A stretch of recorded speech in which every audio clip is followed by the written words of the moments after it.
Halo, assalamualaikum warahmatullahi wabarakatuh. Ketemu lagi di channel saya Edi Rahman. Jangan lupa ya klik subscribe, like, share, dan komen di bawah ini.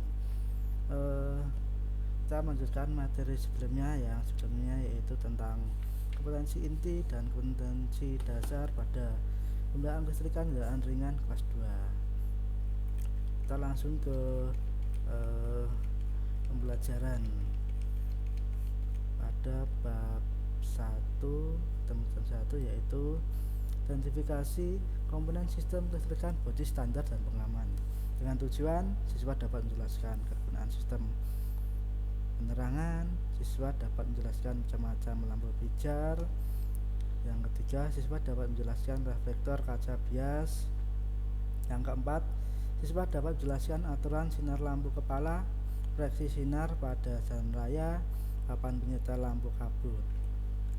Uraian materi sesuai dengan peraturan perundang-undangan lalu lintas nomor 22 tahun 2009 bahwa perlengkapan kelistrikan bodi standar yang harus dipenuhi dalam kendaraan bermotor baik kendaraan ringan maupun kendaraan berat adalah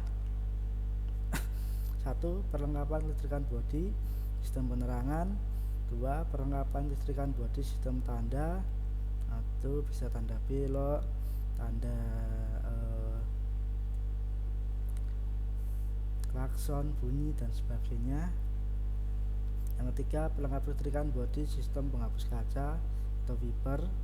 Yang keempat, perlengkapan pengaman kelistrikan bodi, ada sekring, ada isolator, dan sebagainya. Menurut fungsi sistem penerangan dapat dibagi menjadi dua kegunaan utama, yaitu 1. Untuk melihat bagi pengemudi. Jadi ketika malam hari, siang hari itu kan ada tanda, itu bisa untuk melihat keadaan di luar pada malam hari, itu menerangi kegelapan. Bisa juga untuk melihat tanda indikator sen, lampu jauh, hazard, dan sebagainya. Yang 2, terlihat bagi orang lain. Kenapa terlihat bagi orang lain?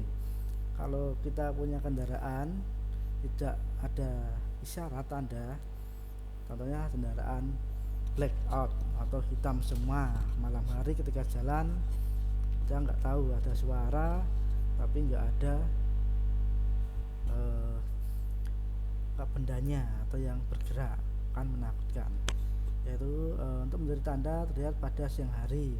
Contoh kan sekarang menggunakan lampu besar untuk setiap kendaraan wajib dinyalakan ya, sesuai peraturan lalu lintas nomor 22 tahun 2009 tentang perlengkapan kelistrikan bodi.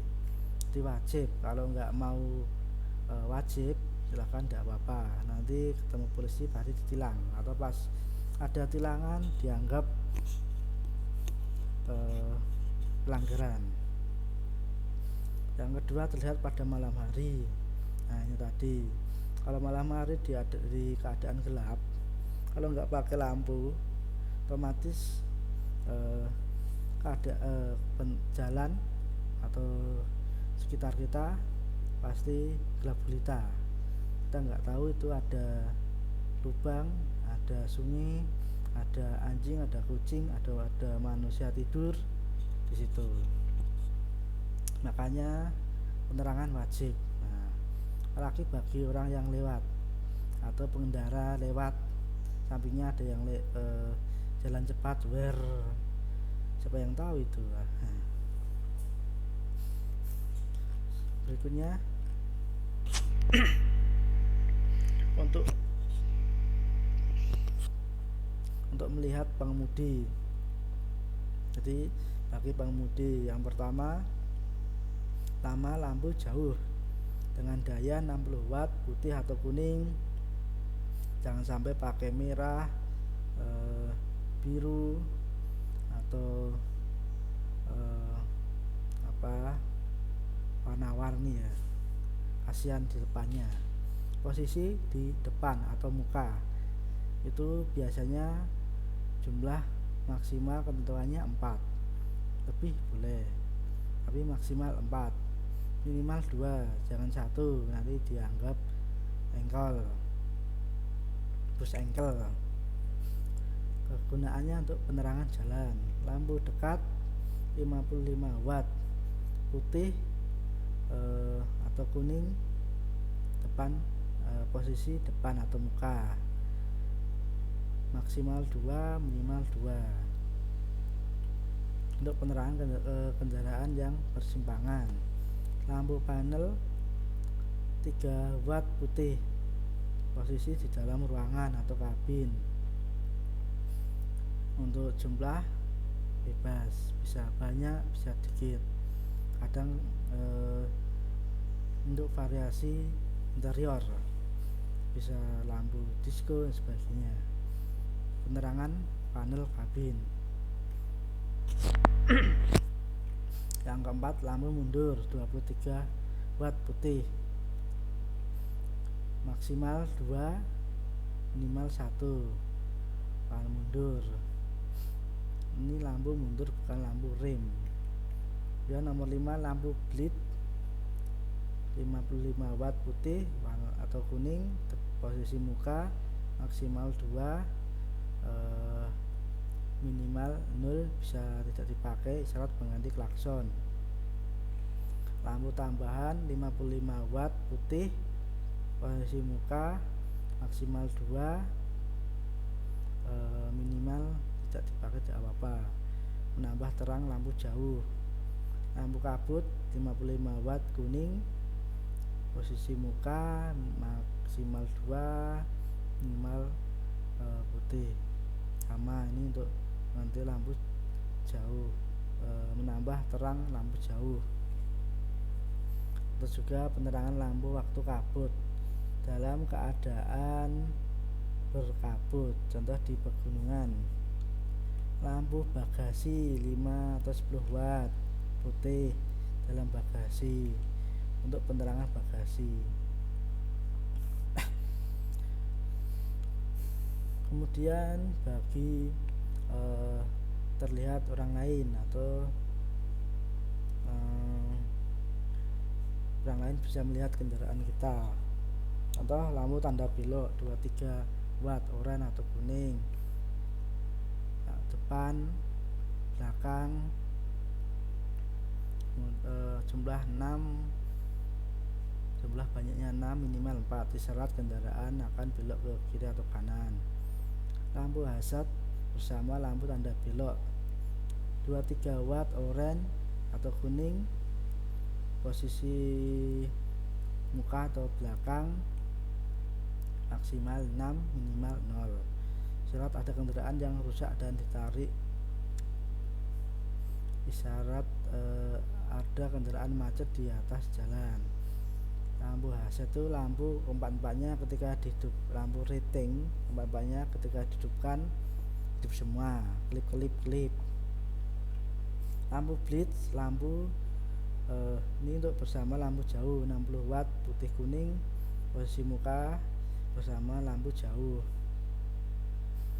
maksimal 2, minimal 0, untuk syarat sebagai pengganti klakson. Atau blitz itu lampu tembak.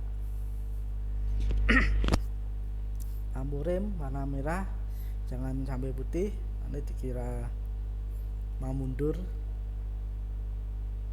Posisi belakang memberi isyarat bahwa kendaraan memperlambat atau akan berhenti, memberi isyarat kendaraan akan mundur, berhenti.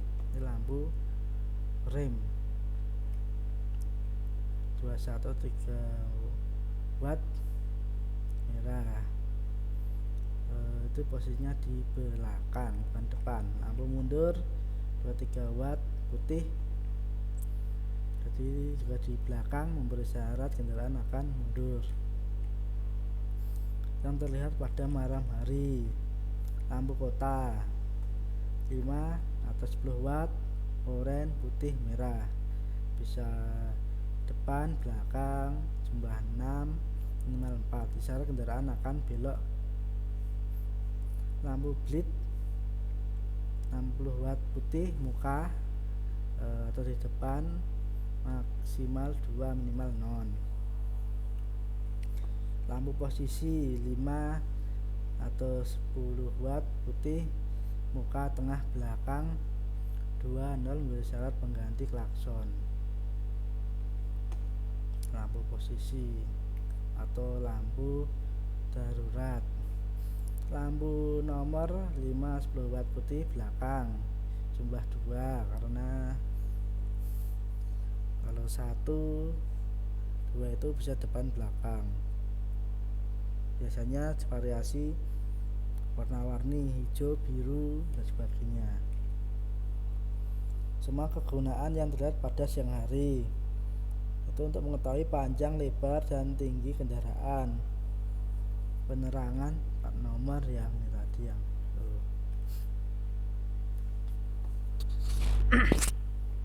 berikutnya macam-macam lampu pijar terdiri dari lampu pijar biasa, lampu pijar halogen. Lampu pijar biasa apabila filamen menjadi panas, wolfram akan memijar dan mengeluarkan cahaya sekitar 10 sampai 18 lumen atau watt.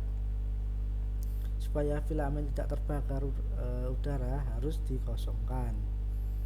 Jadi supaya filamen tidak terbakar maka udara harus dikosongkan. Filamen yang ini, filamen di sini tidak boleh terlalu panas karena wolfram akan menguap dan menghitamkan gelas. Yang di sini ini filamen, wolfram yang ini yang hitam ini. Konstruksi lampu kepala, dan ada 2 jenis lampu kepala, yaitu lampu kepala 2 filamen simetris 2 jauh dekat, lampu kepala 2 filamen asimetris massa jauh dekat. Jadi posisinya seperti ini, bisa dihafalkan daripada nanti mencari, yaitu massa sebelah kiri Anda, terminal lampu jauh atas, dekat atas, jauh samping. Di posisi huruf U terbalik.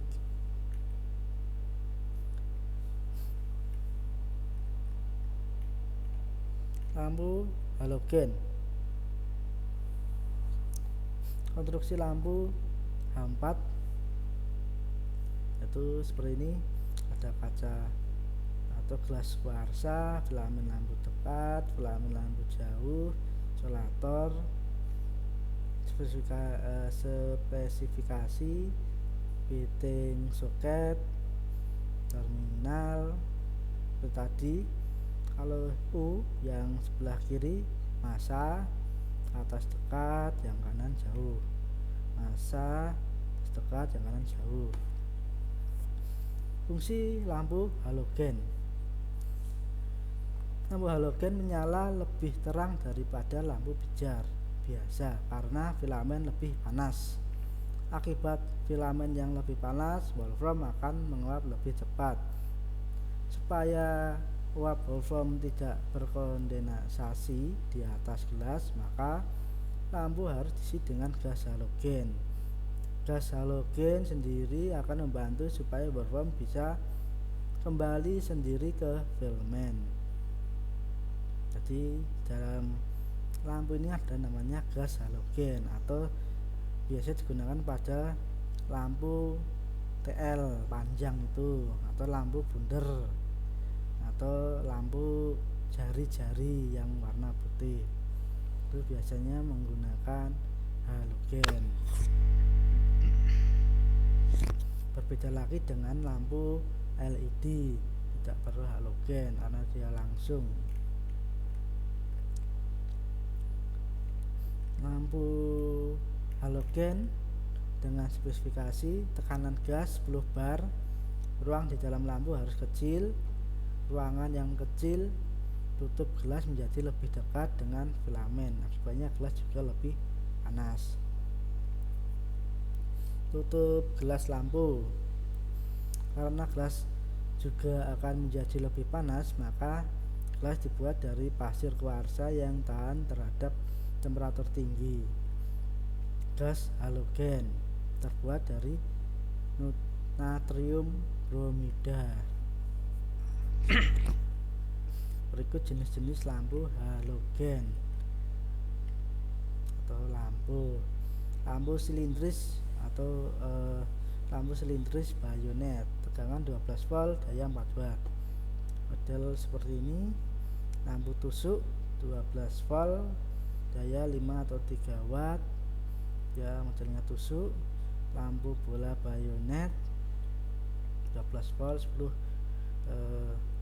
atau 5 watt, model panjang dengan terminal kiri kanan. Lampu soffit 12 volt, 21 5 watt, jenis seperti ini. Lampu rem 1 filamen 12 volt, 3 watt, jadi di dalamnya hanya 1 filamen. Lampu rem kota 2 filamen 12 volt, 21 5 watt, dalamnya ada 2 filamen. Lampu kepala bayonet motor 12 volt, bisa 2525 3535, modelnya seperti ini. Lampu kepala asimetris 12 volt, 45 atau 40 watt, dan model tutupnya atau ada roknya. Lampu H1 12 volt, 55 watt dengan lempengan panjang. Lampu H3 12 volt, 55 watt dengan terminalnya yang panjang. Lampu H4 12 volt, 24 volt, 60 kali 65 watt. Modelnya ini seperti yang digunakan pada sepeda motor. Lampu kepala. Fungsi lampu kepala untuk membungkus berkas cahaya untuk memberikan penerangan yang cukup pada arah yang kita inginkan.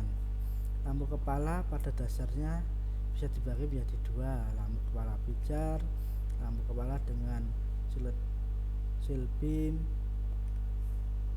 lampu kepala dengan lampu pijar. Konstruksinya seperti ini, biasanya dipakai di mobil lama, ada garis-garisnya. Nomor satu ini lampu pijar, 2 reflektor, 3 kaca, 4 pemegang lampu kepala, 4 di sini ada baut mur, 5 penutup lampu pijar, ini ada penutupnya. Reflektor sendiri merupakan cermin cekung yang berbentuk parabola. Fungsinya untuk memantulkan sinar lampu pijar supaya sifat refleksi cukup baik, maka permukaan reflektor dilapisi dengan aluminium. Hal ini dilakukan dengan menguapkan pada bidang parabola. Titik api pada sinar datang dari titik api, maka sinar akan dipantulkan sejajar sumbu utama reflektor. Supaya satu reflektor dapat digunakan untuk lampu jauh dan dekat, dibuat konstruksi khusus. Ini sistem Amerika dengan sudut AO, sistem Eropa dan pantulan zigzag. Lampu jauh dengan pedoman pada sifat reflektor, maka filamen lampu jauh diletakkan pada titik api supaya cahaya yang dipantulkan dapat dipantulkan sejajar. Titik api sejajar dengan lampu utama reflektor untuk lampu jauh, ini sejajar. Lampu dekat. Filamen lampu dekat terletak di depan titik api supaya hasil pantulan bisa sempurna ke bawah, maka bagian bawah dan depan filamen ditutup dengan sendok. Ini ada penutupnya, jadi dia akan memantul ke sini. Kalau ke sini dia naik, akan turun. Shield beam. Suatu lampu kepala menggunakan filamen reflektor dan kaca bias dirakit menjadi satu, tidak bisa dibuka-buka. Kalau satu filamen rusak, semua unit perlu diganti. Kaca bias di sini berfungsi untuk melindungi filamen dan penyebaran cahaya. Konstruksi lampu jauh ini lampu dekat, modelnya lurus, dan kaca bias. Pada kenyataan reflektor parabola itu di tengah-tengah, memberikan penyiaran yang terkuat sehingga akan menjadi suatu bercak cahaya di atas jalan. Untuk menghindari itu dipasang kaca bias. Jadi kaca untuk membias, memantulkan cahaya lagi. Fungsi dengan adanya kaca bias, maka cahaya yang akan datang akan dibagi-bagi menjadi beberapa fokus baru. Dari cahaya sini dia mantul ke sini dan seterusnya, dan dipantulkan lagi, yang menyebarkan sinar supaya penerangan di atas jalan lebih sempurna. Kaca pembias cahaya ini memungkinkan secara langsung penerangan yang lebih baik di depan kendaraan dan di pinggir jalan. Kaca ini juga membantu pengaturan cahaya lampu dekat dan jauh. Macam kaca bias model simetris, asimetris Eropa, jalan kanan, asimetris Eropa, jalan kanan dan kiri, simetris Amerika, model seal beam, dan aturan sinar lampu kepala. Lampu kepala perlu disetel supaya sinar lampu kepala tidak mengganggu pengemudi lawan arah atau di depan kita. Yang gambar ini adalah salah. Kenapa? Ini cahaya menyinari pengemudi, seharusnya dia di kiri, yang benar yang gambar satunya ini. Jadi ada aturannya, bukan semuanya lurus, kasihan di depannya. Rumus-rumus pengaturan lampu jauh dekat. Lanjut aja ke proyeksi sinar pada jalan raya, papan penyetel, lampu kabut. Supaya sistem ini berfungsi dengan baik, lampu harus dipasang serendah mungkin. Proyeksi sinar lampu pada papan penyetel berbentuk 4 persegi panjang.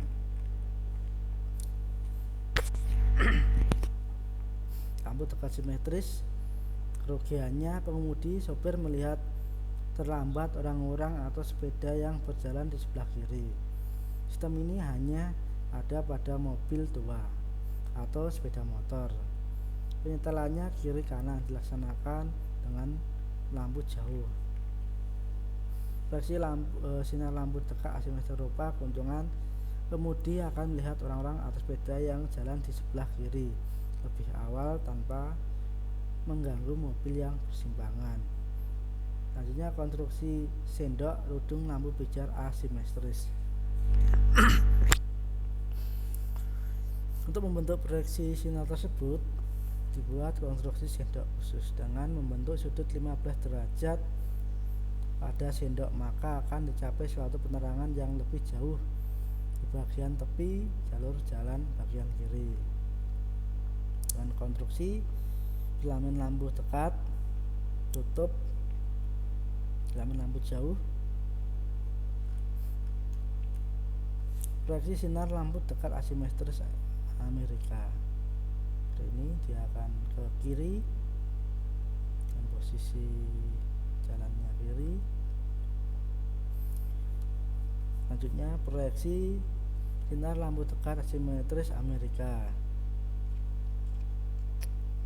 Dia akan lurus ke kanan. Sistem ini digunakan pada mobil Amerika dan Jepang. Lampu kanan perlu disetel sedikit lebih ke kiri daripada tali vertikal kanan. Sekarang sistem ini sudah jarang digunakan lagi. Baik, dari materi pertama tadi, berikut rangkumannya. Semoga di pembelajaran ini mendapatkan informasi yang lebih baik, mendapatkan tambahan ilmu ya. Pada rangkum kegiatan belajar 1 Menurut fungsi sistem penerangan dapat dibagi menjadi dua kegunaan utama, yaitu untuk melihat pengemudi, yang kedua untuk melihat orang lain. Tiga macam-macam lampu pijar, terdiri dari lampu biasa, pijar halogen. Yang keempat lampu kepala pijar, lampu kepala dengan shield beam, dan reflektor. Reflektor merupakan cermin cekung yang berbentuk parabola. Fungsinya untuk memantulkan sinar lampu pijar. Kelima, kaca hias cahaya yang akan datang akan dibagi-bagi menjadi beberapa fokus baru yang menyebabkan sinar penerangan di atas jalan lebih sempurna. Yang keenam, aturan sinar lampu kepala perlu setel supaya sinar lampu kepala tidak mengganggu pengemudi lawan arah. Yang ketujuh, refleksi sinar pada jalan raya dan papan penyetel. Untuk tugas, buatlah papan penyetel lampu bahan sudah didapat seperti pada gambar aturan sinar lampu kepala di atas. Dan tugas formatif, untuk jawabannya silakan dijawab di kolom komentar di bawah. Itu menurut fungsi sistem penerangan dapat dibagi menjadi dua kegunaan utama. Sebutkan. Yang kedua, lampu pijar ada dua macam, sebutkan. Yang ketiga, sebutkan dua macam lampu kepala. Yang keempat, sebutkan fungsi reflektor dan kaca bias. Yang kelima, jelaskan kegunaan penyetelan lampu kepala. Baik, untuk soal ini, untuk memperdalam materi silakan dikerjakan di kolom komentar. Baik, terima kasih. Beberapa menit yang panjang pada materi pertama ini, semoga memberikan manfaat, memberikan ilmu, dapat dipahami. Bila kurang jelas silahkan buka buku atau download bukunya di deskripsi di bawah, untuk memperdalam materi di bab pertama. Oke, sebelum saya tutup, jangan lupa klik like, komen, share, juga klik subscribe. Silahkan di-share di mana saja, teman, Facebook, IG, dan lain-lainnya. Share di mana saja boleh, tidak membayar, gratis. Terima kasih. Akhirul kalam. Wassalamualaikum warahmatullahi wabarakatuh.